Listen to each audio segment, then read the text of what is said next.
Good evening, everyone. Audible to all of you?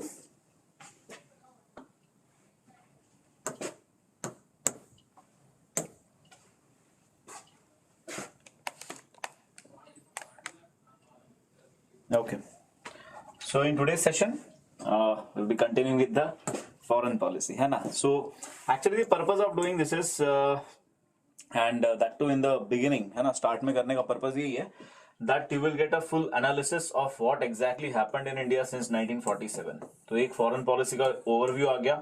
After that, whatever articles that we will see, whatever you can say international relation या फिर domestic कोई भी issues के article अगर हम देखते हैं तो you can connect those things with the history. Because you all have seen the pattern, है ना? जो pattern है आपने देख लिया है ना एक क्लैट के एग्जाम का. It's not on the old pattern जहाँ पे सिर्फ current affairs के one liners पूछे जाते हैं. They are asking questions from the history. So that's why it is very important to know the complete background of the story. And that's why India's foreign policy अगर start से आपको पता है तो anything, any article that comes in the news, you will be able to understand easily. Whether it's relation with USA or America or Bangladesh. USA, Bangladesh, China और any country और पाकिस्तान, किसी भी कंट्री के साथ अगर हम फॉरेन रिलेशंस की बात करते हैं, फॉरेन अफेयर्स की बात करते हैं तो you will be easily able to understand इसका हिस्ट्री क्या था, कौन से ऑपरेशंस हुए थे, क्या हुआ था, क्या नहीं हुआ था. That's why we are going in this much in detail of this particular topic. So the era that will do is today Narasimha Rao. Narasimha Rao. So please once cover the operation cyclone. Okay. So this is Narasimha Rao era. Now in yesterday's class we talked about Rajiv Gandhi era, right? Rajiv Gandhi, Indira Gandhi ka shayad after Smiling Buddha we started. Then we talked about Indira Gandhi. Then we talked about Rajiv Gandhi's period, and after that there was I told one एक दो लोग ऐसे ही आए थे ना in between Chandrasekhar and Charan Singh. Chandrasekhar and Charan Singh इनके बीच में था. Now this is Narasimha Rao era. Now Narasimha Rao era, he was Prime Minister of India from 1991 to 1996. 1991 से लेकर 1996 तक ये Prime Minister of India थे.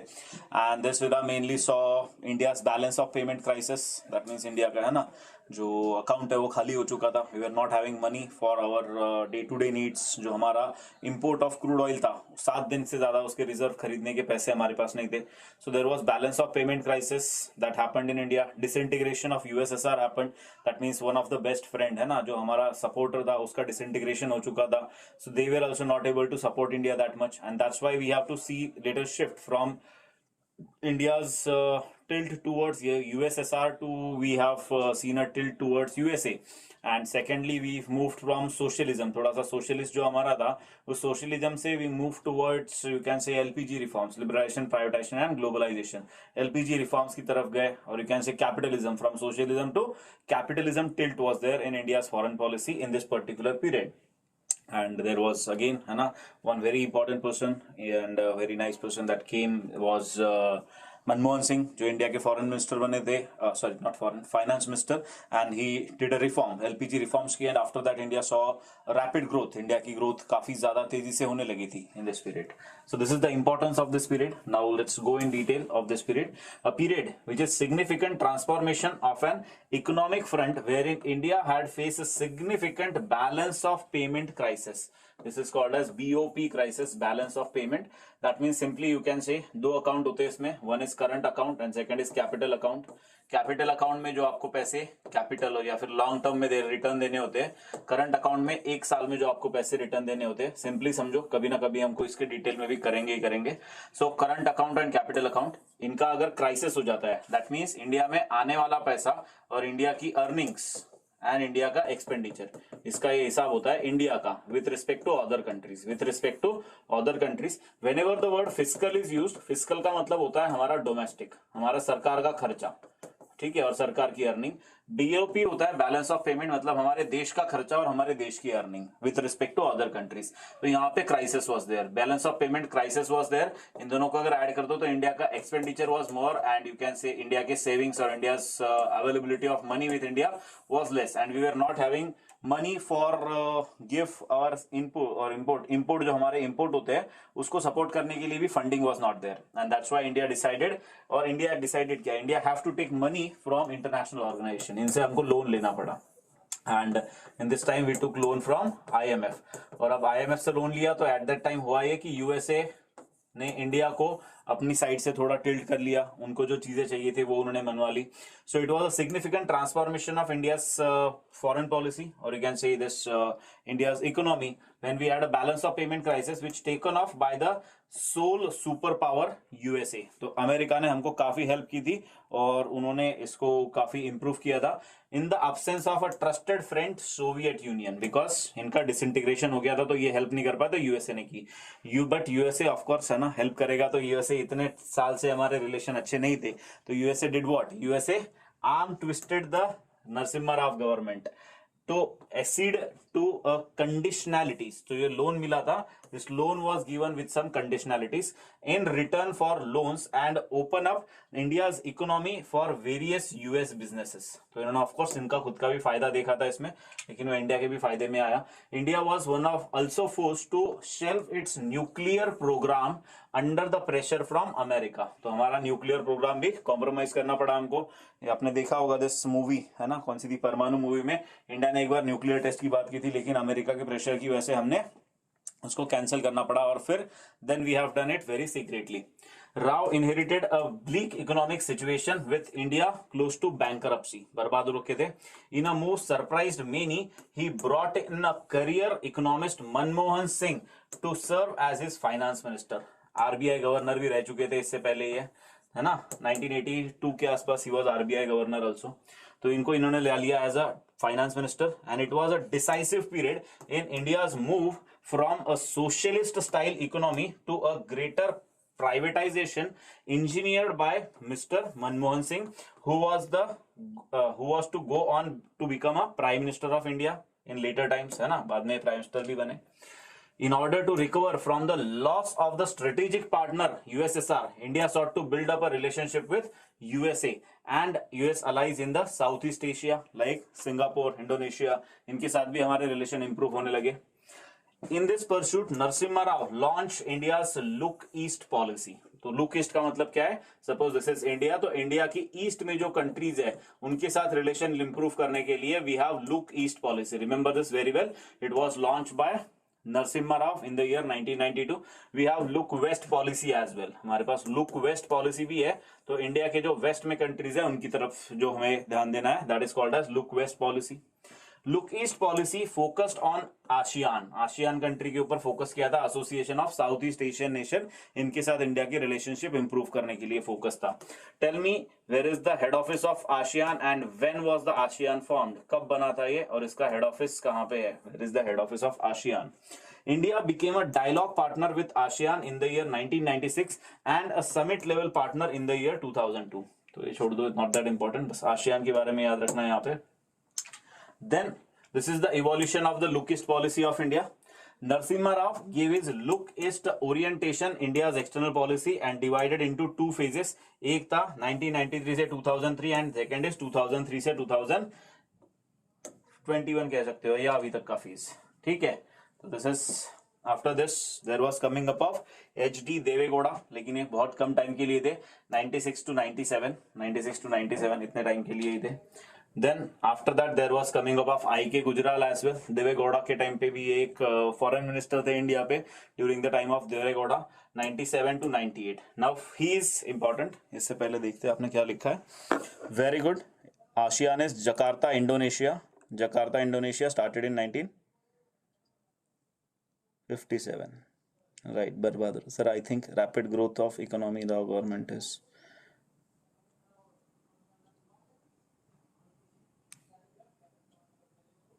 हर्षद मेहता तो छोटी कहानी थी. अगर हम इंडियन इकोनॉमी को कंपेयर कर ले हर्षद मेहता स्कैम के साथ तो फिर वो छोटी कहानी है. ठीक है, अगर इंडियन इकोनॉमी को ही कंपेयर करें, 2-4-5 हज़ार करोड़ था कहानी, इंडियन इकोनॉमी बहुत बड़ी थी तब भी. ठीक है sir, is there any problem with PPT of Russia foreign policy? कुछ पता नहीं, मुझे देखना पड़ेगा.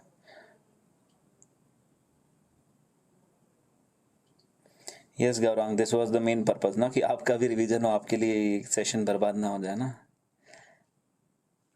Okay, yes, there will be a class for IBC, insolvency bankruptcy code पे भी आएगा. ओके, सो देवेगौड़ा जनता गवर्नमेंट थी ना, गवर्नमेंट गिर गई थी, जनता गवर्नमेंट ही थी दोनों भी, देवेगौड़ा भी और आई के गुजराल की भी, ठीक है।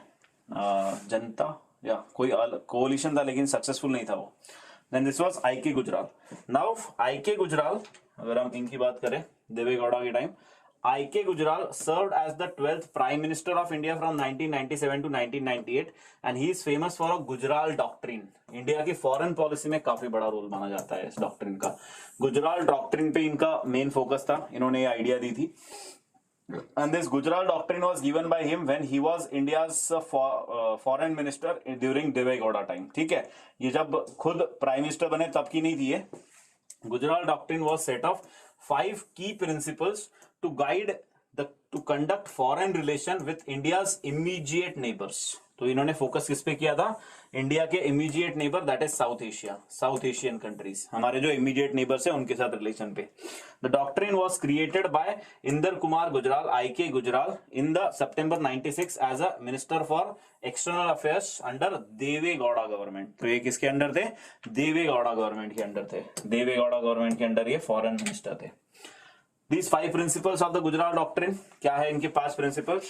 So, with the neighbors like Nepal, Bangladesh, Bhutan, Maldives, Sri Lanka, India does not ask for reciprocity। Reciprocity का मतलब क्या होता है? आपने किसी के लिए कुछ किया तो you are expecting something similar thing from him। आपने जो कुछ किया किसी के लिए, उससे भी आप एक्सपेक्ट कर रहे हैं कि वो भी आपके लिए कुछ करेगा। This is called as reciprocity। But here India should work without any reciprocity। So immediate neighbor के साथ हमें non reciprocity करनी है, because of course वैसे भी आप देख सकते हो अगर इंडिया कुछ हेल्प करेगा, कोविड-19 में ही पकड़ लो, इंडिया अगर बांग्लादेश, नेपाल और श्रीलंका को कुछ हेल्प करता है या मालदीव्स को, we can not expect something from him. तो ये हम ओपनली बोल के करेंगे कि we are going with non reciprocity, that means we are not expecting anything from you, हम कुछ एक्सपेक्ट नहीं कर रहे। No south Asian country will allow its territory to be used against the interest of another country of the reason. That means एक country जैसे India है या फिर श्रीलंका है, श्रीलंका अपनी टेरिटरी इंडिया के अगेंस्ट किसी को यूज नहीं करने देगा। No South Asian country will interfere in the internal affairs of another country। That means India Sri Lanka के या मालदीव्स के इंटरनल अफेयर्स में इंटरवीन नहीं करेगा, जो हमने देखा था during Rajiv Gandhi time. All south Asian countries must respect each other. ये क्या करेंगे? Respect each others territorial integrity and sovereignty. इनकी जो इंटीग्रिटी है एंड सॉवर्निटी है उसकी रिस्पेक्ट करेंगे। And all south Asian countries will settle the dispute through peaceful bilateral negotiation. तो अगर हमारे बीच में कोई भी झगड़ा है, if there is any dispute between India and Nepal और India and China, that will be resolve bilaterally. दो कंट्रीज मिलके ही रिजॉल्व करेंगे, बाहर की किसी ऑर्गेनाइजेशन को उसमें इंक्लूड नहीं किया जाएगा। These are 5 principles of Gujral doctrine. ये आई के गुजराल डॉक्ट्रिन के 5 प्रिंसिपल्स है। And what was the logic behind this? तो इन्होंने ये लॉजिक दिया था कि हमें दुनिया में सुपर पावर बनना है, दुनिया के साथ अगर अच्छे रिलेशन रखने हैं तो आपके पड़ोसी के साथ सबसे पहले अच्छे रिलेशन होने चाहिए। अगर आप if you are having any fight with your neighbour, it is not possible कि आपके घर में शांति रहेगी, ठीक है। तो पड़ोसी के साथ सही होना चाहिए। The logic behind this was that to be a total peace with all other immediate neighbors in order to leverage over Pakistan and China's influence in the region. तो इन्होंने ये लॉजिक दिया था कि पाकिस्तान और चाइना के साथ अगर हमको आराम से काम करना है, बिकॉज चाइना और पाकिस्तान इंडिया के दो ऐसे नेबर है जिनके साथ मुश्किल ये है कि India will have a good relationship. So if you want to leverage ourselves and do not fear about Chinese and Pakistani going in our neighbour, we should improve our relationship with neighbours so that we do not have any fear of Chinese and Pakistani influence. Some of the achievements due to the Gujral doctrine, तो कुछ कुछ चीजें अच्छी भी हुई थी, like there was a resolution on Ganga water sharing agreement with Bangladesh. तो Ganga water sharing agreement हुआ with Bangladesh and successful Mahakali river agreement with Nepal in 1996। तो नेपाल के साथ भी एग्रीमेंट हो गया एंड बांग्लादेश के साथ भी एग्रीमेंट हुआ during IK Gujaral period. Further, the government of India refused to sign CTBT, Comprehensive Test Ban Treaty. Now this is another treaty.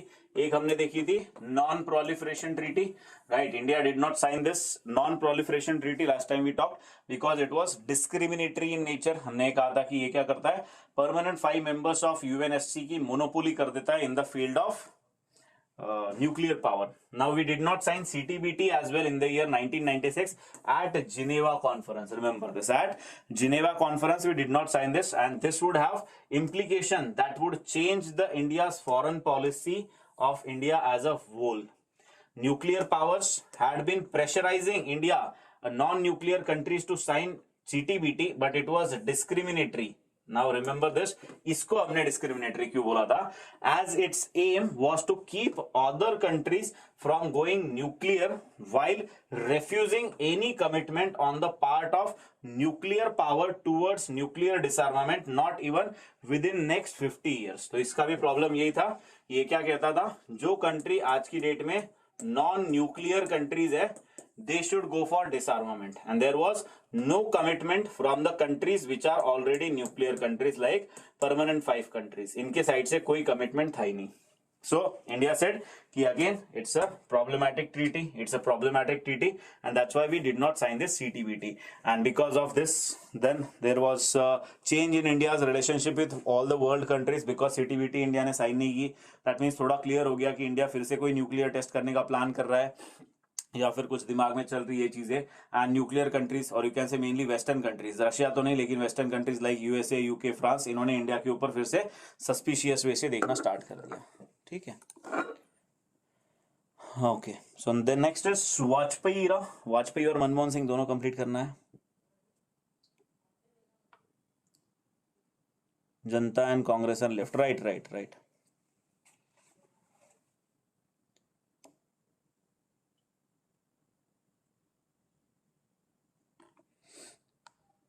Deve Gowda और गुजराल का वही हुआ था. सरकार के पास मेजोरिटी नहीं थी, जनता पार्टी थी विथ हैविंग आउटसाइड सपोर्ट, बाहर से सपोर्ट था बाकी लोगों का इनको.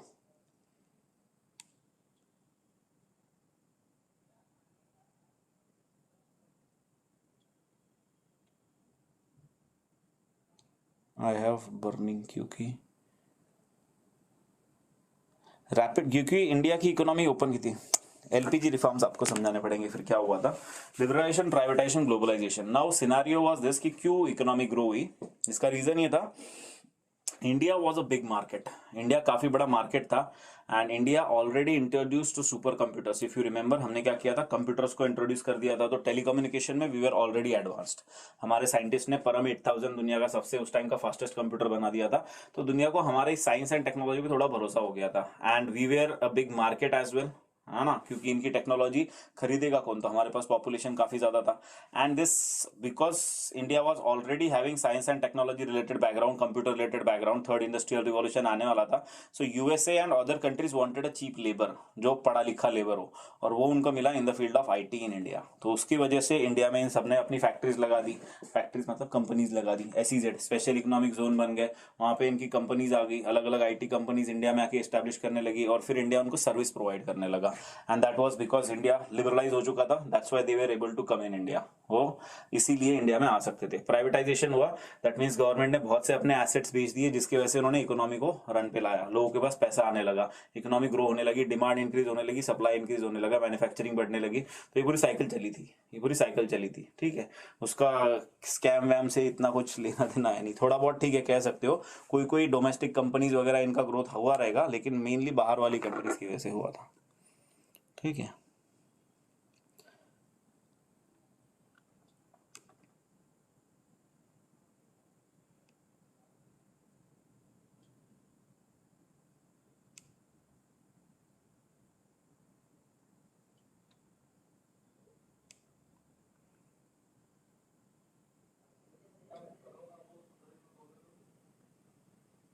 ठीक है, शायद क्लियर हो गया रहेगा अब.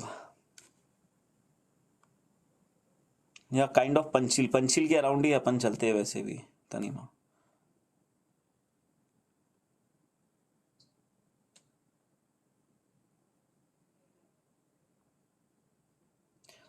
सो द ट्रीटी वाज साइंड, क्योंकि होता रहता है ना, ट्रीटी साइन हो गई तो ट्रीटी साइन हो गई, इसका मतलब ये नहीं है ना कि डिस्प्यूट नहीं होगा. ट्रीटी साइन होने के बाद भी treaty was sign by that particular person, उस टाइम पे साइन हुई थी. अब वहां पे पॉलिटिकल इशू हो गया, दिखा दिया उन्होंने अपने मैप में, अपने इलेक्शन में वोटिंग लेने के लिए.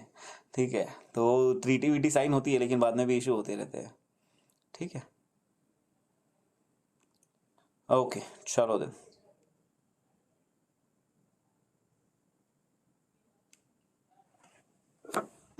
It was by same person, Suhani, ठीक है। Now Vajpayee era, he became the 10th prime minister of India in 1996। ये आए थे, ये भी आए थे बीच में for 12 days, 16 days है ना, 16 days के लिए, but he was not having majority, इनके पास मेजोरिटी नहीं थी, तो उसकी वजह से फिर ये सरकार नहीं बना पाए। फिर उसके बाद वही देवेगौड़ा कुछ टाइम के लिए और आई के गुजराल कुछ टाइम के लिए, लेकिन फिर वो स्टेबल सरकार नहीं थी, तो वी हैड इलेक्शन इन 1998 में इलेक्शन हुए, and then he became a full time prime minister of India. 1998 से लेके पकड़ लो 2004 है ना, बीच में 99 में इलेक्शंस हुए थे, 99 में हुए थे, 98 में भी एक आध साल के लिए बने थे, फिर 99 में इलेक्शन हुए, फिर पूरे 5 इयर्स का टर्म इनको मिला था ऑलमोस्ट, सो अराउंड 6 साल पकड़ लो, ठीक है। Now in between the most important thing he done was 1998 Pokhran 2, इसका नाम बता दो, इसको ऑपरेशन क्या नाम दिया जाता है। India conducted 5 underground nuclear test in the Pokhran desert of Rajasthan 24 years after the first nuclear test. इसकी डेट भी बताना मुझे, कौन से डे को हुआ था पहला, that is because it is important, it is national technology day of India भी है उस दिन, है ना। Vajpayee declared the following test that India was a nuclear weapon state, तो हमने अपने आप को खुद को न्यूक्लियर वेपन स्टेट भी डिक्लेयर कर दिया। Then we even developed Prithvi and Agni surface to surface missiles, they could carry nuclear weapon, तो इसकी वजह से हो गया कि हमारे पास अभी न्यूक्लियर फायर कैपेबिलिटीज है, nuclear powered you can say missiles are also there, जो न्यूक्लियर अटैक कर सकती है। एंड आफ्टर दिस इंडिया को काफी ज्यादा ऑफ कोर्स क्या होगा, सैंक्शंस लगाए जाएंगे। ये फोटो आपने बहुत देखी होगी, फेमस फोटो है ना, एपीजे अब्दुल कलाम जी भी है इसमें, अटल बिहारी वाजपेयी जी है। 2 weeks later Pakistan also responded to this with its own nuclear test, making the newest nation to declare nuclear capability, and in response to Pokhran 2 from the west, India के ऊपर क्या क्या हुआ, US sanctions, then Japan, Norway, Sweden, Denmark, Netherlands जो भी है, suspended aid to India, जो India को लोन दिया जाता था उन्होंने बंद कर दिया। USA, however, did not succeed in getting the support of G8 countries to take collective action against India, तो USA यहाँ पे फेल हुआ। Now रेड में कर दिए मैंने, इनके नाम आपको याद रखने हैं। France, Russia and Germany continued there normal economic links with India, इन्होंने इंडिया के ऊपर कोई सैंक्शन नहीं लगाया। रशिया ने G8 में भी इंडिया को बचाया, है ना, रशिया ने यू कैन से परमानेंट 5P5 यूएनएससी में भी इंडिया को बचाया, और ब्रिटेन ने भी कोशिश की थी, who was a president of European union, यहाँ पे इंडिया को जर्मनी और फ्रांस ने बचाया, ठीक है। यहाँ पे भी इंडिया को जर्मनी और फ्रांस उनके दोस्तों ने बचाया कि इंडिया के अगेंस्ट कुछ ज्यादा ना किया जाए, इंडिया के अगेंस्ट कुछ ज्यादा ना किया जाए। So mainly you can say it was UK and USA जो इंडिया के अगेंस्ट थे when we conducted this operation Shakti, लिख ही दिया होगा आपने, है ना। तो अब इंडिया ने क्यों किया, व्हाई इंडिया डिड दिस, क्यों इंडिया ने ये न्यूक्लियर टेस्ट किए थे। So there were multiple reasons. First, China had a major nuclear armoury of around 400 से 500 न्यूक्लियर वॉरहेड्स थे इनके पास, and apart from that they were having ICBMs also. ICBM is inter continental ballistic missile, वो ऐसी missile जो एक continent से दूसरे कॉन्टिनेंट में फायर कर सकती है, न्यूक्लियर अटैक कर सकती है, तो इंडिया के लिए थ्रेट था एक। Second, we have seen US की nuclear ship cruising around India, or you can say in the Indian Ocean at the place called Diego Garcia, जो इनका एक यूएस का बेस है ना, यूएस बेस है। कौन से आइलैंड के पास है वो बताना जरा, कभी इनका डिस्प्यूट भी हम देखेंगे। So this is Diego gratia के आसपास ये घूमी थी इनकी न्यूक्लियर पावर्ड सबमरीन, और यू कैन से न्यूक्लियर पावर्ड शिप, तो जिसकी वजह से इंडिया को फिर से थ्रेट हुआ कि इंडिया को भी इसको रिजॉल्व करना चाहिए, India should have nuclear weapon. And open Chinese coalition with Pakistan, and Pakistan also developed not only considerable nuclear capability but also long distance missile as well with the help of China, तो इन्होंने भी long distance missile वगैरह develop की। So that was threat for India. And surface to surface, now this is, है ना, this was the trigger point you can say India के लिए था। Surface to surface missile Pakistan ने डेवलप की थी with the help of China, जिसका नाम था घोरी। घोरी कौन था, Ghori is the person who presumably after the notorious invader who invaded India centuries ago, है ना, जिन्होंने इंडिया के ऊपर बहुत साल पहले अटैक किया था, घोरी, मोहम्मद घोरी, उनके नाम से इन्होंने ये डेवलप की 1500 किलोमीटर की रेंज के साथ। तो ये ट्रिगर पॉइंट था कि इंडिया को भी अब कुछ ना कुछ करना था, and that's why we conducted this operation Shakti. And after this हमारे रिलेशन दुनिया के साथ थोड़े खराब हो गए, but after this we became responsible nuclear country as well, ठीक है, हम एक रिस्पॉन्सिबल न्यूक्लियर कंट्री भी हुए। And there was making of India's nuclear doctrine also, ठीक है, इंडिया की न्यूक्लियर डॉक्ट्रिन बनाई गई कि क्या हमारी पॉलिसी होगी न्यूक्लियर का यूज करने के लिए, what will be the India's policy for nuclear attack, which was mainly drafted by person called Brajesh Mishra, जो इंडिया के नेशनल सिक्योरिटी एडवाइजर थे तभी, ठीक है। ब्रजेश मिश्रा ने इंडिया की न्यूक्लियर डॉक्ट्रिन बनाई तभी, he made India's nuclear doctrine that when and how India will use nuclear weapon, कब और कैसे इंडिया न्यूक्लियर वेपन किसके अगेंस्ट यूज करेगा, किसके अगेंस्ट नहीं करेगा। One of the important policy within this is no first use, पहली country नहीं होगी, कभी कोई न्यूक्लियर अटैक करता है तो India will not be the first country to use a nuclear weapon. बाकी इसके बारे में, न्यूक्लियर पॉलिसी के बारे में, ऑपरेशन शक्ति, मिशन शक्ति, इन सब के बारे में हम डिटेल में देखेंगे कभी ना कभी in future classes. Then how was the relationship with Pakistan during the period of Atal Bihari Vajpayee? So there was a Delhi Lahore bus, ये स्टार्ट की थी। You can say this relation क्या होता है, थोड़े से स्टार्ट होते हैं, बहुत अच्छे से होते हैं, है ना। Even you can C during Vajpayee period BJP सरकार के साथ होता है, जनरली कह सकते हो।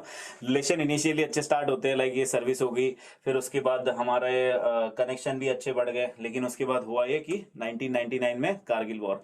आफ्टर दैट फिर हम देखेंगे, अभी मोदी जी के टाइम पे भी आप देख सकते हो इनिशियली रिलेशन अच्छे थे। जब मोदी जी का स्वेरिंग इन सेरेमनी था तो उन्होंने नवाज शरीफ को बुलाया भी था, तो वो आए भी थे, है ना, तो वो आए भी थे, तो रिलेशन अच्छे हुए थे। स्वेरिंग इन सेरेमनी में उनके प्राइम मिनिस्टर आए थे, सही चल रहा था। लेकिन after that there was strike, you can say India में उरी अटैक हो गया था, है ना, and then we have to go for surgical strike. तो खैर हमेशा ये कुछ ना कुछ करते रहते हैं और फिर मार भी खाते रहते हैं, है ना, भूल जाते हैं कौन कौन है। Okay, then there was Delhi Rahul bus, officially known as Sada e Sarhad, first passenger bus service from Delhi to Lahore, which was going via Wagah border, was launched on the date 19th of February 1999 when Atal Bihari Vajpayee also traveled to this bus, है ना। इसी बस से वो गए थे लाहौर में, और ऑन द वाघा बॉर्डर की साइड, वहां की साइड पे उनको रिसीव करने के लिए आए थे नवाज शरीफ, जो वहां पे थे, तभी उनके प्राइम मिनिस्टर थे पाकिस्तान के। तो ये बस है, पीछे शत्रुघ्न सिन्हा बैठे है ना, आगे अटल बिहारी वाजपेयी बैठे हैं, जा रहे हैं। Next is Kargil war. तो ये शुरुआत तो अच्छी हुई, लेकिन फिर हो गया Kargil war. Now Kargil war, it was discovered that the Pakistani armed forces, Pakistani arm force ने क्या हुआ, they intruded deep across the line of control in Kashmir and had occupied the key strategic peaks of Kargil area। Kargil region के जो important peaks है इन्होंने ये, है ना, ऑफ कोर्स धोखेबाजी से कैप्चर कर लिए। The infiltrators positioned themselves in a key locations, तो ये ऐसी जगह पे जाके बैठ गए जहां पे इंडिया को थोड़ा डिसएडवांटेज हो for going for a war, that gave them a strategic advantage during the start of the conflict.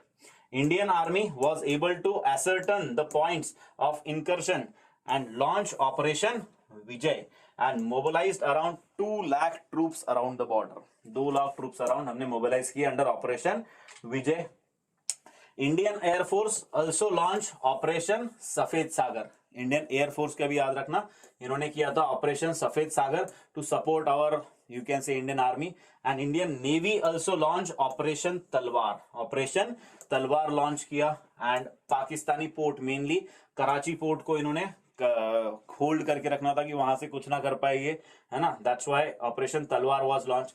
तो एक साइड से ऑपरेशन सफेद सागर लॉन्च हुआ, एक साइड से ऑपरेशन विजय लॉन्च हुआ, एक साइड से ऑपरेशन तलवार लॉन्च हुआ, तो क्या ही बचेगा, है ना, भूल जाता है बच्चा ये बाप कौन होता है। So this is Pakistani intrusion took place in the following areas. तो कहां कहां ये पहुंचे थे, Mushkoh valley, then Dras, this was the main region, Dras नाम का रीजन था, in Kaksar near Kargil and Batalik sector, then Chor Batla sector, Dras नाम याद रखना काफी इंपॉर्टेंट है, एंड टुरतोक सेक्टर। तो यहाँ पे ये घुस गए थे, और उसके बाद फिर दिस इज द, है ना, नेम ऑफ द इवेंट्स, अलग अलग इवेंट्स है ये। तो इंडिया को पता चला था अराउंड मई 6 को कुछ हुआ है, 7 मई, 8 मई, 9 मई, 10 से 14 मई हमको थोड़ा देखने में लग गया, and it was around 14th of May, 14 May when the flushing out operation began, है ना।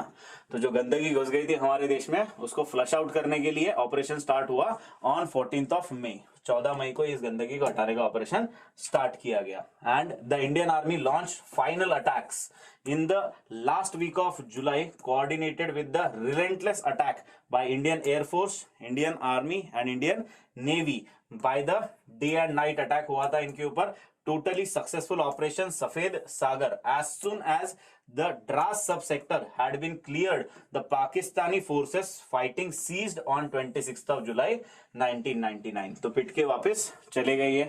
They decided to withdraw, and that's why this 26 July जब हमने द्रास सेक्टर वापस ले लिया, the day since has been marked as a Kargil Vijay Divas, the victory day in India. And by the end of the war, Pakistan have to withdraw because of even international pressure. क्योंकि इनके जो है ना कटोरा लेके जिनके पास घूमते थे अमेरिका, उन्होंने बोल दिया था, बिल क्लिंटन थे शायद वहां पे तभी, आई थिंक मेरे को नाम याद नहीं आ रहा है, तो उन्होंने बोल दिया था कि आप हटाओ, है ना, नहीं हो पाएगा, आपको यहाँ से बाहर निकलना पड़ेगा. तो इनके कहने पे, इनके प्रेशर पे भी इनको यहाँ से फिर बाहर निकलना पड़ा. Next is Kandahar incident. तो खुद से कुछ नहीं कर पाए तो अपने टेररिस्ट से कुछ ना कुछ करवाएंगे ये लोग.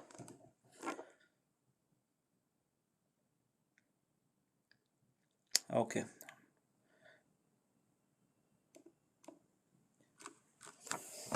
तो इन्होंने क्या किया फिर उसके बाद, कांदाहार इंसिडेंट हुआ. अब खुद से नहीं हो पाया तो इन्होंने अपने टेररिस्ट से कुछ करवाने की कोशिश की. सो द इंडियन एयरलाइंस का एक प्लेन था that was on its way from Kathmandu to Delhi on the Christmas eve in 1999 was hijacked by the terrorist and who demanded a release of 36 captured militants and a ransom was demanded. ठीक है. Then the Minister for the External Affairs Jaswant Singh personally escorted Maulana Masood Azhar, a major leader of the terrorist, in a special plane to Kandahar. Kandahar is in Afghanistan, जहां पे plane को लेके गए थे. तो आप देख सकते हो क्या सिचुएशन है ना. सिविलियंस के लिए हमारी कंट्री एक साइड पे क्या कर रही है और वहां पे कैसे सिविलियन बनाने का काम होता है. तो वहां पे सिविलियन को टेररिस्ट में कन्वर्ट किया जाता है और इंडिया ऐसी कंट्री है जो सिविलियन हमारे सिविलियंस के लिए उनके टेररिस्ट को भी रिलीज करती है. So that is the difference between India and Pakistan, you can see. और this was the probable route. Kathmandu से इसको दिल्ली आना था लेकिन इसको ले गया गया काठमांडू से अमृतसर, अमृतसर से लाहौर, लाहौर से दुबई. तो भैया ये भी इन्वॉल्व थे. और वहां से फिर Kandahar which is in Afghanistan. And this was the duration. Now see 1999 के आसपास अफगानिस्तान को इनिशियली यूएसए सपोर्ट कर रहा था. जो तालिबान था उनको यूएसए सपोर्ट कर रहा था. ये तालिबान के बेस पे यहाँ पे गए थे. ठीक है, मैंने शायद कल परसों आपको बताया था कि तालिबान को training was given by this Pakistan and because of which यहाँ पे फिर ये हुआ. Now initially USA was not realising this thing कि इन्होंने क्या कर दिया है, किसको इन्होंने ट्रेनिंग दे दी है. तो हुआ ये कि जब इंडिया के साथ ये कारगिल का इंसिडेंट हुआ, after that even this incident of you can say Indian airlines का हुआ, तो यहाँ पे भी कांदार में तालिबान ने इनको सपोर्ट किया था. लेकिन USA was not that happy, है ना. यूएसए को इतना कुछ फर्क नहीं पड़ रहा था. जब खुद को पटका पड़ा, है ना, जब 9/11 हो गया, है ना, द वर्ल्ड ट्रेड सेंटर को गिरा दिए गए, तब जाके अकल ठिकाने आई और तब इनको पता चला कि नहीं, तालिबान तो गड़बड़ है, हमको इसको ठीक करना पड़ेगा. लेकिन इनकी वजह से इंडिया को भी थोड़ी प्रॉब्लम फेस करनी पड़ी. We have to leave Masood Azhar जैसे आदमी को हमको छोड़ना पड़ा. So this happened but eventually we did for our population, है ना. कैसा लगता है. इंडियन एयरलाइंस का ये प्लेन है जिसको हाईजैक करके कंदार में रखा गया और ये सारे आपको दिखाई दे रहे हैं इसके आसपास. एनीवेज, है ना, one more person who was involved in this, के ऊपर बाद में मूवी भी बनी थी, उसका नाम बता सकते हो आप. And secondly this attack was done on the parliament. Who was Masood Azhar who was involved in attack on the parliament in 2001. And both the incidents led to decline in Indo Pak relationship. Of course हो गई. And see the person who attacked our parliament, we have to leave him for our civilians. This is India. करना भी चाहिए, सही भी किया था. ठीक है. Then how relation with USA happened now. तो यूएसए ने इंडिया के ऊपर सैंक्शंस तो लगाए थे because we have done this Pokhran वाला इशू किया था हमने पोखरन की बात. लेकिन जब उनका दोस्त पाकिस्तान, उनको पता चल गया कैसा है, तो sanction that were imposed on India by USA after the Pokhran nuclear test were removed by the year 2001. 2001 तक उन्होंने हटा दिए थे in the month of October. क्यों अक्टूबर? क्योंकि यहाँ पे क्या हुआ था, 9/11 हुआ था उसके पहले. तो उसके बाद उनको रियलाइज हो गया कि क्या करना चाहिए, कौन कैसा है. And even before that bill Clinton visited India in March 2000 responding to the growing feeling that the US must engage with India as it was the important emerging economy of the world and democracy. इसलिए इनको वैसे भी pressurise किया जाता. हाँ, I was correct, Bill Clinton ही थे वो जिन्होंने 99 में भी पाकिस्तान को विड्रॉ करवाया था. The new regime that the USA under George Bush was fairly inclined towards India. तो ये भी काफी ज्यादा इंडिया के towards inclined थे अगले 4 साल जो भी थे ये, है ना, तो इनका भी इंडिया की तरफ झुकाव ज्यादा था. The building on the lifting of sanctions, the dialogue had also begun in 2002, where the civilian nuclear technology, nuclear safety and high tech trade. Now this is, you can say, the main moving और main improvement that happened between India and US relation. ये main चीज है जो India US relation में improvement लेके आई थी, that is this nuclear test, sorry not nuclear test, civil nuclear agreement. Now this civil nuclear agreement, इसका मतलब ये था दैट इंडिया के ऊपर से उन्होंने सैंक्शंस हटा दिए. India declared himself as a nuclear state. हमने अपने आप को न्यूक्लियर स्टेट डिक्लेयर कर दिया. जब हमने अपने आप को न्यूक्लियर स्टेट डिक्लेयर किया, after that they put sanction on us. After that that country himself decided to have nuclear agreement with India. That means they are recognizing India as a nuclear state and that too responsible nuclear state. तो ये ऐसा हो गया कि US ने ही India को एक nuclear state accept कर लिया है, ये हो जाता. And that's why this deal is very very important for us. ठीक है, that's why this deal is very very important for us. So this is 2002 civilian nuclear technology, nuclear safety and high tech trade, इसकी बात हुई थी. This deal happened during the time of Manmohan Singh. 2008 में ये deal हुई थी, लेकिन इसकी बात 2002 से ही होना स्टार्ट हो गई थी during the Vajpayee period. In January 2004 Bush and Vajpayee even issued a joint statement pledging cooperation in these areas. तो ये भी बोला गया था. And the discussions were taken off for a new stage altogether during the tenure of Manmohan Singh government, which took office in मई 2004. ठीक है, तो ये ग्राउंड थोड़ा बन गया था न्यूक्लियर डील का, और फिर न्यूक्लियर डील डिटेल में भी हम देखेंगे. So this next is Manmohan Singh era and the UPA 1 and UPA 2 era. तो इसमें देखते हैं कुछ डाउट्स है. ओके,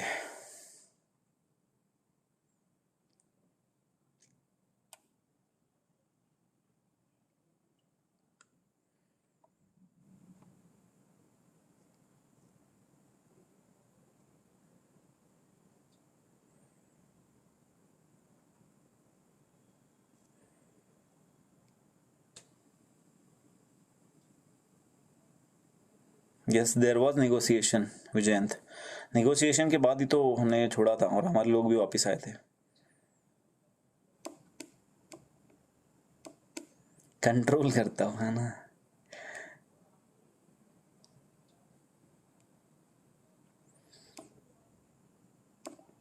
ओके चलो,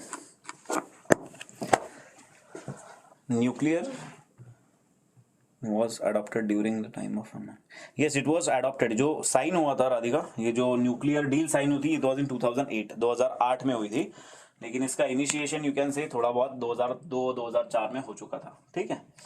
सो Manmohan Singh era and the UPA government. Manmohan Singh was the prime minister of India from 2004 to 2014. Coalition government थी, यूपीए 1 एंड यूपीए 2. ठीक है, तो अलग अलग पार्टीज ने साथ में आके सरकार बनाई थी.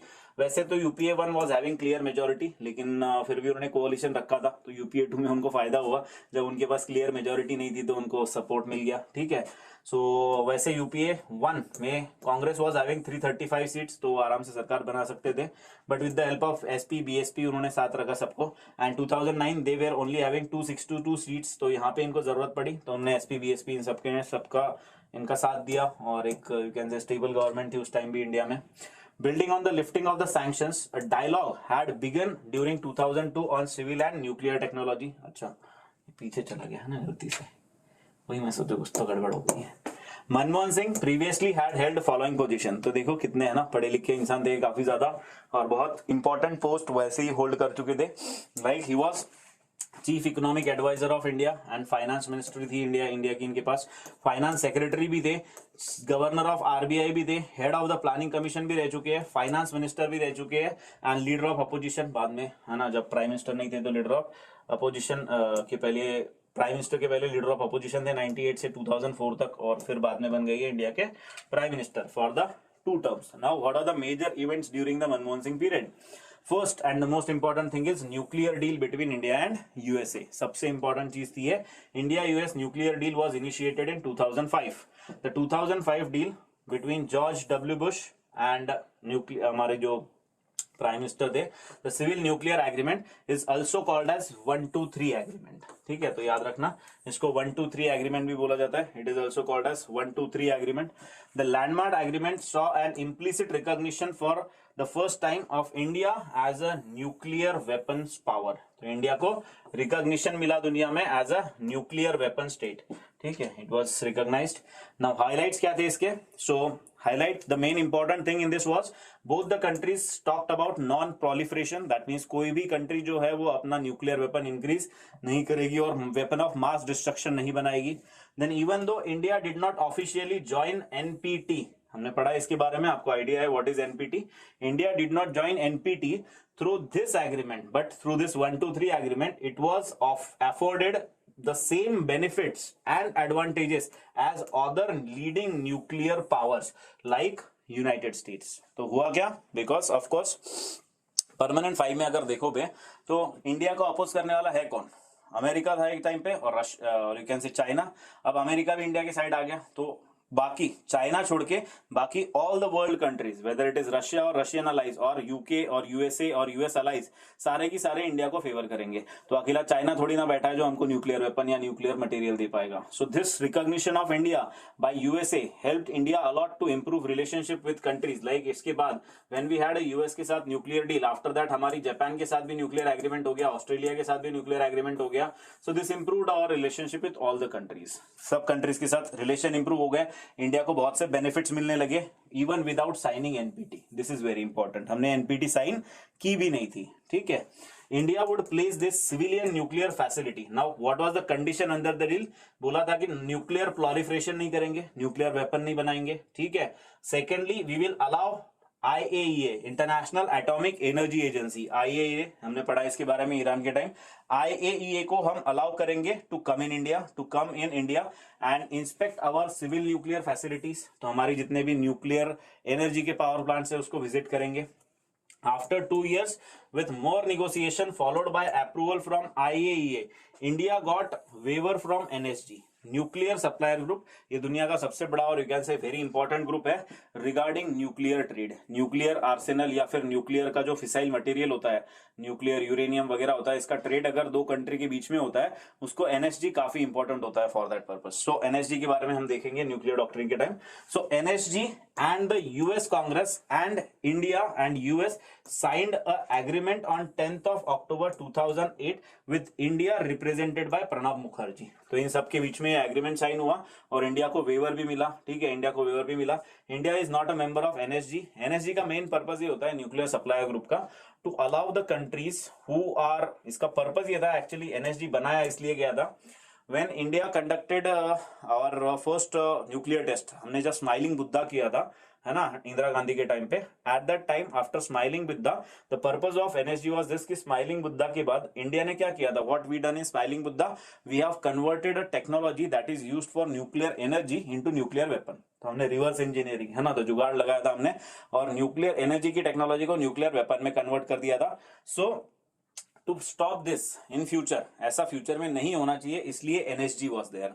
न्यूक्लियर सप्लायर ग्रुप इसलिए बनाया गया था that no country in future shall be able to convert nuclear energy का वेपन इनटू न्यूक्लियर एनर्जी का टेक्नोलॉजी इनटू न्यूक्लियर वेपन. तो इंडिया की वजह से एनएसजी बनाया गया था और उसके बाद 2008 का सिचुएशन ये है कि इंडिया को ही एनएसजी की तरफ से वेवर मिल रहा है. ठीक है, so there is a change. अब एनएसजी की तरफ से इंडिया को वेवर मिल रहा है कि नहीं आप न्यूक्लियर रख लो, है ना, न्यूक्लियर एनर्जी का टेक्नोलॉजी रख लो. So this is the agreement that was signed between Pranab Mukherjee from Indian side and US secretary. इनका बस सरनेम याद कर लो, राइस इज द सरनेम, कहीं लिखा होगा, है ना, Rice is the surname. 123 agreement. Then India's application to NSG. तो ये थोड़ा करंट स्टेटस पे आ जाते हैं कि एनएसजी क्या है क्या नहीं, मैंने बता दिया. Civil nuclear deal with USA concluded in 2008 and paved the way for India's membership into NSG. India applied for the membership of NSG in 2016. Modi ji के टाइम पे हमने अप्लाई किया था and once again China blocked it. तो China ने इसको oppose कर दिया because China is a member of NSG and NSG का रूल ये है कि if any country to be added in NSG, all the 48, there are 48 members in NSG, all the 48 members of NSG should agree. So you can say they are having veto. तो China ने block कर दिया, China said नहीं, India को नहीं ले सकते because India did not sign NPT, ऐसा इन्होंने कहा. The reason that was given by China was India did not sign NPT. In 2016, India rejected China's contention that it must sign NPT to get a membership of NSG. India ने इसको reject किया. India ने कहा कि France also was a member of NSG when they did not sign NPT. आज की date में France ने NPT साइन कर लिया है.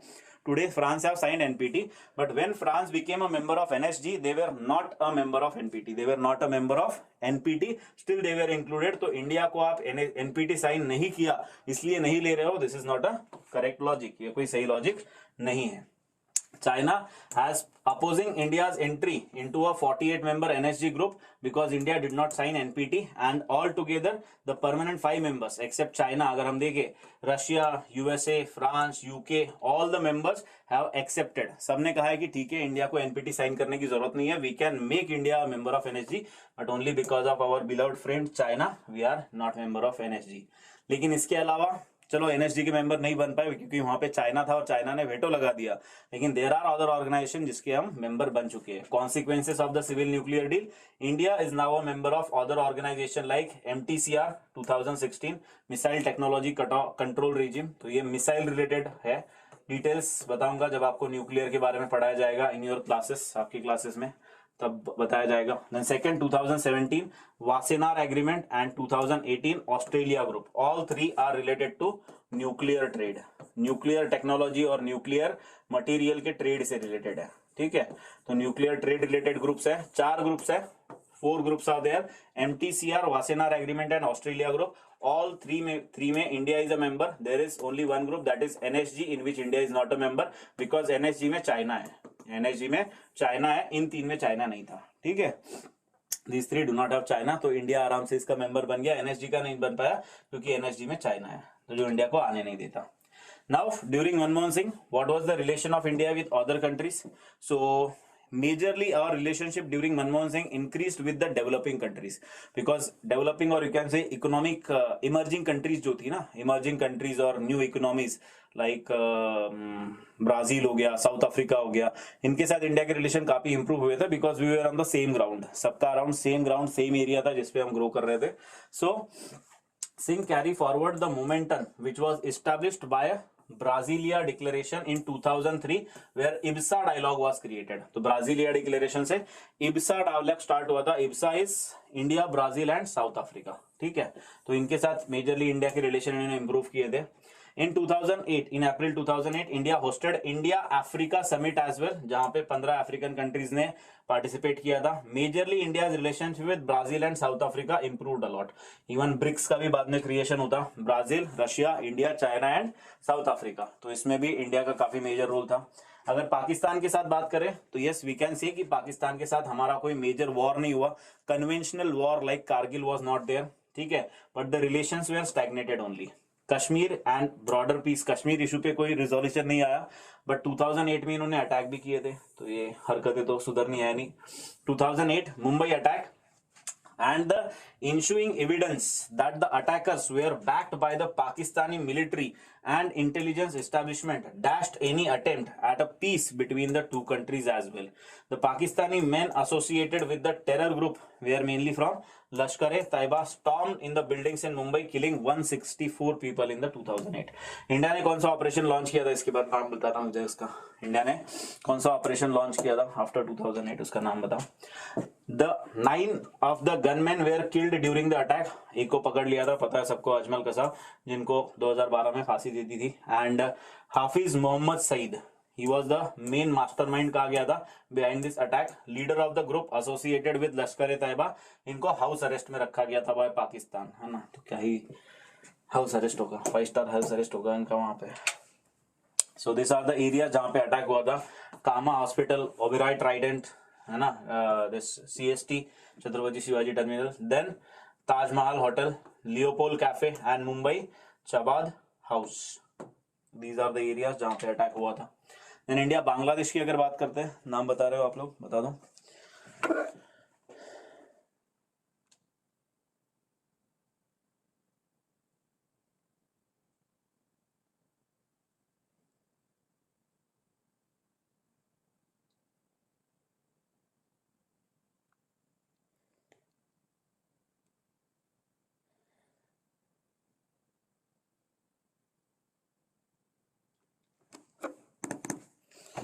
Okay then China and Bangladesh की अगर बात करें, India's border with Bangladesh is 4096 है ना, लॉन्गेस्ट लैंड बॉर्डर है इंडिया की, हमने क्लास में डिस्कस किया इसके बारे में। Longest is Bangladesh, second is China and third is Pakistan. So West Bengal, Assam, Tripura, Meghalaya and Mizoram, these are the areas. Now Manmohan Singh improved the better relations, already हमारे साथ बांग्लादेश के साथ अच्छे ही रिलेशन थे, कुछ ऐसा बुरा नहीं था, but during his time there was improvement, during his time there was improvement in the relation and Bangladesh which culminated into signing of a historic 2015। तो इनकी रिलेशन की वजह से 2015 में बाद में India Bangladesh land boundary agreement sign किया गया। Now what is this land boundary agreement, या क्या प्रॉब्लम था वो हम देखेंगे। This was signed in 6 June 2015। तो वैसे अगेन ये साइन किया गया बाय और मोदी जी आ गए थे तब तक, लेकिन इसका हिस्ट्री अगर देखा जाए तो it was because of the mainly efforts of the Manmohan Singh. ठीक है, ट्रांसफर ऑफ 111 इनक्लेव्स, 111 इनक्लेव्स हमने ट्रांसफर किए थे from India to Bangladesh and 51 enclaves they are transferred from Bangladesh to India. Now I think हमारा क्लास में टॉपिक वैसे हो चुका है, लेकिन फिर भी एक बार बता देता हूं क्या है ये issue. So this is history of this India Bangladesh conclave problem वो देखेंगे।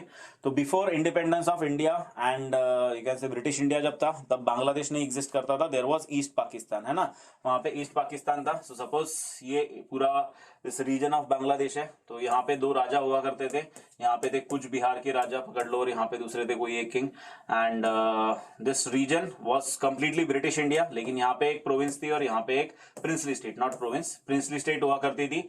और इंडिया बांग्लादेश कोई अलग अलग कंट्री नहीं हुआ करती थी, ऑल वाज इंडिया ओनली, तो ऑल वाज इंडिया ओनली।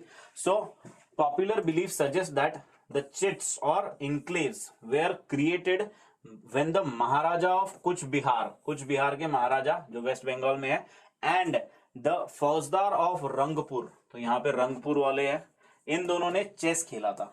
ठीक है, इन दोनों ने क्या किया था, चेस खेला था, चौसर भी बोलते हैं बहुत लोग, इन्होंने चौसर खेला था, ऐसा बोला था चौसर, जिसकी वजह से महाभारत हुआ था। तो दे प्लेड अ चेस और चौसर इन विच अगर इंडिया वाला जीत गया तो उन्होंने कुछ इधर की विलेजेस इंडिया को दे दी, अगर इंडिया वाला जीत गया तो बांग्लादेश ने, और यू कैन से रंगपुर वाले ने। और जब रंगपुर वाला जीत गया तो इंडिया की कुछ विलेजेस उनको मिल गई थी, ठीक है। So this was the situation. वैसे इंडिया वाला ही ज्यादा जीता था, हमारी विलेजेस ज्यादा थी इधर। ठीक है, हमारी 111 विलेजेस है, इनकी अराउंड पकड़ लो 51 विलेजेस, 51 विलेजेस इंडिया की साइड थी। ठीक है, तो अभी हुआ क्या, तो इसके वजह से हो क्या रहा था, in future problem arise when India Bangladesh अलग अलग हो गए, इंडिया पाकिस्तान अलग अलग हो गए। इधर वाला जो रंगपुर वाला था, he decided to be a part of Pakistan and this person India वाले decided to be a part of India. Now India is having enclaves here, that means यहाँ पे जो लोग रहते हैं वो इंडियन सिटीजन हो गए, और यहाँ पे जो लोग रहते हैं वो पाकिस्तानी सिटीजन हो गया। बॉर्डर को ऐसे ऐसे घुमा तो नहीं सकते ना, इसलिए हमने बॉर्डर को सीधा रख दिया and we said these are enclaves of different kings. तो ये कहानी थी। The partition of 1947 gave rise to a sensitive situation among the inhabitants of these scattered plots of lands. They were paying revenues to one state but were surrounded by the territory of another. तो ये क्या कर रहे थे, अगर इनको कुछ पे करना है या कुछ भी जो उनको कहानी है, ये पाकिस्तान को देंगे, लेकिन वो सराउंडेड है इंडिया से, और यहाँ वाले सराउंडेड है पाकिस्तान से, लेकिन उनका पूरा कहानी चलता है इंडिया में। This type of situation was there. Millions of people unknowingly became enclave dwellers at the time of the partition. तो इनको पता भी नहीं था हो क्या रहा है, और ये इनक्लेव्स बन गए। ये क्या बन गए, इनक्लेव्स बन गए एक तरीके से। And people were facing a problem लोगों को होने लगी।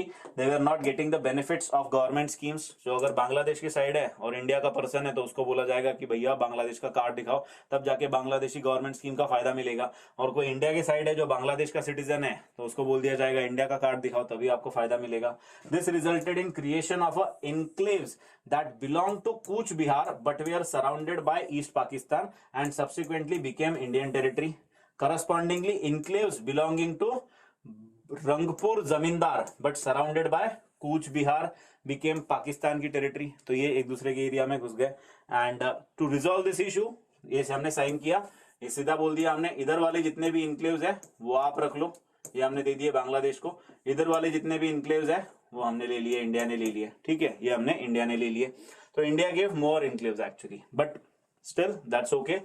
क्योंकि इशू रिजॉल्व हो गया, क्योंकि प्रॉब्लम लोगों को हो रही थी, दे वर नॉट गेटिंग बेनिफिट, उनका डेवलपमेंट नहीं हो रहा था. So India ratified this land boundary agreement in 2015, which is also called as 100th Constitutional Amendment Act, by amending Schedule 1 of our Constitution. 12 के 12 शेड्यूल आपको याद होने चाहिए. What is there in which schedule of our constitution, and last 5 amendments आपको याद होनी चाहिए. ठीक है, तो लास्ट 5 अमेंडमेंट्स मैंने वैसे होमवर्क में आपको दे दी थी.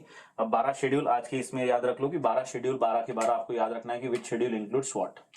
सो prior to this historic agreement, in 2011 protocol, Manmohan Singh of India and Sheikh Hasina of Bangladesh agreed to maintain the status quo, addressing the issue of adverse possession. तो ये issue क्या है? adverse possession का issue है. Just a minute. So this issue is of adverse possession. India की कुछ चीजें, उनके एरिया उनके पास चले गए, उनके कुछ एरियाज हमारे पास आ गए. So this 2011 protocol was made an accord with state government of Assam, Meghalaya, Tripura and West Bengal, but could not be implemented due to the internal issues. And finally, फिर ये issue resolve हुआ when we signed this land boundary agreement. So this was few things about Manmohan Singh government. ये है, देख सकते हो आप, ये है इंडिया, है ना. तो ये ऑरेंज वाली जो है वो इंडिया की इनक्लेव्स है, जो बांग्लादेश में बनी हुई है, काफी सारी आपको दिखाई देगी इधर. और इंडिया के बॉर्डर पे ये कुछ है, ये बांग्लादेश की इनक्लेव्स है. ठीक है, तो ये अब एक्सचेंज हो गई, इधर इंडिया हो गया, इधर बांग्लादेश हो गया. देन ट्रेड रिलेशन अगर देखें तो ट्रेड रिलेशन काफी अच्छा हुआ था. The biggest victory for India, सबसे बड़ी victory in the trade for India in WTO, we were able to get Bali package. Bali package बहुत ज्यादा इंडिया को फायदा हुआ था, तो इंडिया के ट्रेड के लिए फायदा हुआ था majorly. We were succeeded in pursuing India's protectionist agenda. तो ठीक है, विल डू वन थिंग, ये जो ट्रेड रिलेशंस है यहां से will start in the next class. Trade relation during his time, then will talk about, फिर आ जाएंगे हम हमारे जो मोदी जी है उनकी पॉलिसी पे, ये इनका खत्म करेंगे. ठीक है, सो जस्ट रिमाइंड मी कि हमको एक बार फिर, क्योंकि मैं रोक इसलिए भी रहा हूं क्योंकि वी हैव टू रिवाइज. आज जो हुआ था वो हम थोड़ा सा कल रिवाइज करेंगे और फिर मोदी जी की पॉलिसी पे आएंगे. In between let's have one liners. Nuclear site images won't be shared with IAEA says Iran, है ना. तो ईरान न्यूक्लियर डील से बाहर हो गया है, यूएसए. ईरान न्यूक्लियर डील से जब यूएसए बाहर हो गया तो उसकी वजह से अब ईरान भी गुस्सा हो गया है. तो ईरान ने भी कहा है कि IAEA, international atomic energy agency को हम भी कोई भी इमेजेस नहीं देंगे. Speaker of the Iran parliament said Tehran, that is Iran, will never hand over the images of the inside of some Iranian nuclear sites. ये कभी इनको देंगे ही नहीं हमें. एंड दिस टॉक्स कॉम्प्लिकेटेड, और ये इशू कॉम्प्लिकेट कब से हुआ है? when the issue complicated when the talks between Iran and 6 major powers who signed 2015 nuclear deal broke, है ना, जब ये कहानी खत्म हुई. Then India tops in World Cup Stage 3 of chess. Stage 3 World Cup chess नहीं था, ये shooting I guess, है ना. Deepika Kumari helped India to claim recurve gold medal in the archery. It is archery World Cup Stage 3. तो याद रखना, Deepika Kumari is there. ठीक है. And honor in women's team, mixed team and women's individual events. Abhishek Verma compound gold medal मिला है for the country gathered of 4 gold medals. Total 4 gold medal मिले थे India को. ठीक है, in the world cup stage 3. Then कोरा, क्या नाम है इनका, बड़ा अजीब सा है ना, Quartararo wins Dutch moto GP. तो यामाहाज फ्रेंच मैन, तो यामाहा कंपनी के ड्राइवर है, फ्रेंच ड्राइवर है. वैसे यामाहा कहाँ की है बता देना. Fabio Quartararo won a Dutch MotoGP stretch lead to the top of the driver standing with a dominant display. तो ये MotoGP जीते हैं. And then last is regarding Grand Prix, that is Styrian Grand Prix. इनका नाम है Verstappen. Red bull के driver max Verstappen won the Styrian Grand Prix by a massive margin of 18 points. इनके बाद थे लुइस हैमिल्टन, तो जो Mercedes के लिए चलाते हैं. तो नाम याद रखना, Lewis Hamilton for Mercedes. All these are one liners जो स्पोर्ट्स के आपकी जो एलेट वगैरह की एग्जाम्स होती है उसमें आ सकते हैं. ठीक है, बाकी आई होप ये कहानी आपको आज की पसंद आई थी. यूट्यूब पे बढ़ा दो, हर बार याद दिलाना पड़ता है ना. सब्सक्राइबर बढ़ा दो, लाइक्स बढ़ा दो, दोस्तों को बताओ. फेसबुक है ना, फेसबुक पे आपको सब्सक्राइब करना है. टेलीग्राम पे PDF शायद मैंने आज अपलोड नहीं किया, आज कर दूंगा. एंड इंस्टाग्राम पे will start reels soon for you guys. बाकी we are remaining with now Manmohan Singh का थोड़ा सा पार्ट बचा है, एंड देन मोदी जी के ऊपर आ जाएंगे। ठीक है, मोदी जी के ऊपर आ जाएंगे। ओके, दीपिका कुमारी, राइट, दीपा कर्मा करके नाम मैंने ले लिया होगा क्योंकि वो काफी ज्यादा न्यूज में थी। क्या खेलती थी वो बता देना मुझे। ओके, जापानीज कंपनी है।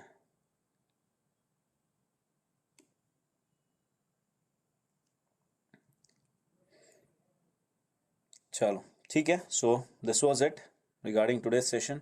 सो what are the benefits of joining NSG for India? Nuclear supply group अगर इंडिया ज्वाइन कर लेता है तो जो हमें बेनिफिट्स या वेवर लेने पड़े to have a deal with any other country, nuclear agreement, nuclear deal किसी और के साथ करने के लिए जो हमें कंसेशन वगैरह लेने पड़ते हैं। कुछ कंट्रीज है जो एनएसजी, इंडिया एनएसजी का मेंबर ना होने की वजह से इंडिया के साथ न्यूक्लियर डील नहीं कर सकते, वो okay.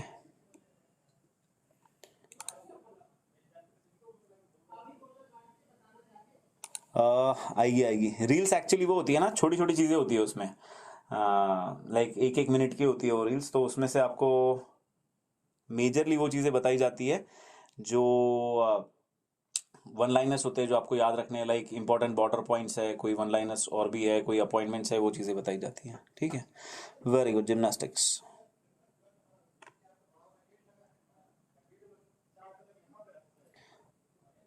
Sir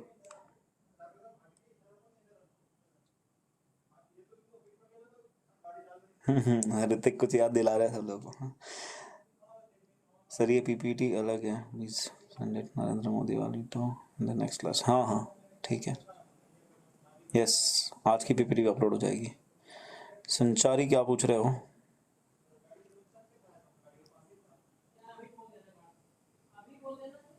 sir but some people criticise privatisation in today's day for our economy to grow more privatisation is solution. एक एक्सटेंट तक सब कुछ ठीक होता है ना, तो दैट इज द एक्सटेंट। पहले सब कुछ सरकार को ओन था तो वहाँ पे ज़्यादा करप्शन और ज़्यादा डेवलपमेंट अच्छे से नहीं होती थी। अब प्राइवेटाइजेशन के बाद कुछ एरियाज में डेवलपमेंट हुई है, इसका मतलब ये नहीं कि आप सारी सरकार की जो यू कैन से जायदाद है उसको बेच दो, ऐसा भी नहीं होता ना। कुछ एरियाज है जहाँ पे सरकार is not able to perform well, उनको बेच दिया करो। जनरली प्राइवेटाइजेशन में ये बोला जाता है कि we should sell those areas, we should sell those areas, we should sell those you can say also areas, या फिर कह सकते हो जो पीएसयू होती है which are loss making PSU, उनको हमें सेल करना चाहिए, और जो प्रॉफिट मेकिंग पीएसयू है उनको रहने देना चाहिए, पब्लिक सेक्टर अंडरटेकिंग जो सरकार की कंपनी है। ओके, मॉक का ना मैं कल बता दूंगा, कल बता दूंगा। मैं एक बार मार्क्स देख लेता हूँ बाकी सबके भी कैसे आए हैं, ठीक है, उसके हिसाब से मैं बताऊंगा। थैंक यू खुशी, थैंक यू एवरीवन। चलो,